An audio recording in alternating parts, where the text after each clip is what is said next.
Despite a blowout, the Raptors 76ers series is one of the most physical series in the NBA right now, and I don't think Kyle Lowry is a fan after being elbowed in the nuts by Ben Simmons. Also, will the lack of help in Toronto ultimately lead to Kawhi packing his bags in July? What's going on, Fumble fam? It's your boy Chris, but you can also find me over on my YouTube channel CK2K, but make sure you subscribe right here, hit that notification bell, and don't forget to like this video. Kyle Lowry has been very in this second round against Philly, and I don't think this not so friendly hit by Ben Simmons is going to jolt any sort of energy for him to play any better. While Ben Simmons was being boxed out by a much shorter Kyle Lowry, he attempted to grab the rebound but just flailed to the ground. But it's what happened afterward that caught the public's attention. This was the play earlier.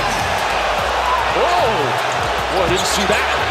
That's what Lowry was talking to Scott. Now I understand the stigma with some hoopers where they feel like since another dude is standing over them, it's like they're trying to dog them. But I also can't stand when that same hooper on the floor gets overly sensitive and pulls something like this and tries to play it off like it was an accident. Do you guys think it was intentional? I mean, the majority of Twitter does. Hoop Central tweeted this with a video. Wow, Ben Simmons just sent a blatant elbow to Kyle Lowry's groin.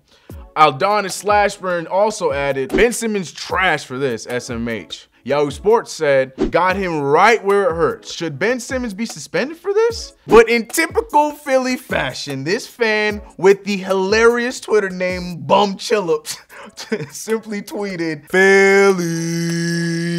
I don't know, man, but what I do know is Lowry tried to plead his case, but to no avail, as there was no call, no technical, nothing. I don't necessarily disagree with that though. I mean, ref missed it, move on, but still, man, damn. I'm not entirely sure if this is the reason Lowry was so non-existent in the game, but Kyle Lowry only scored the amount of points he has on his jersey, 7, off of a 2 for 10 shooting night. While Kawhi scored a very efficient 33 and his new running mate, Pascal Siakam, scored 20 points to help him out. Outside of those two guys, nobody else in a Raptor uniform showed up. And you know Kyle Lowry did not escape Twitter's wrath. Hoops and Bruce tweeted, Kawhi realizing Kyle Lowry is his starting point guard.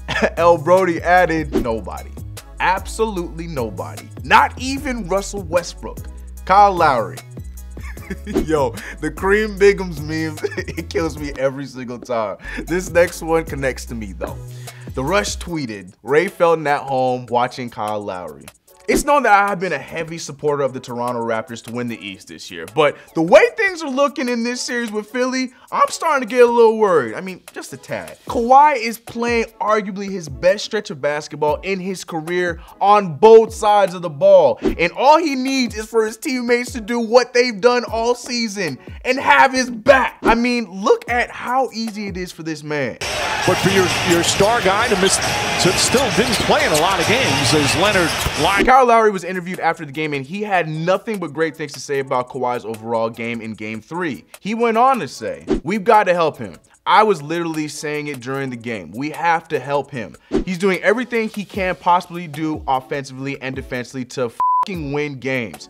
And myself, I'm not helping him enough. I'm not putting it on nobody else but me. Kyle Lowry was a -28, which is trash, but he isn't the only one who needs to turn it around. Serge Ibaka has been MIA, and last night he only tallied 4 points and 5 boards, while Marc Gasol, who has been great on the defensive end before last night, he only added 7 points and 6 boards. Kawhi Leonard subtly asked for help in the press conference after the game, but still found a way to be the amazing dude he is and blame himself for not doing enough to close out the game, when that's clearly not the case. On the other side, the Sixers are feeling themselves. Embiid put up a monster game, dropping 33, 10, and 5, and playoff Jimmy, not James Butler, almost had a triple-double with 22, 9, and 9.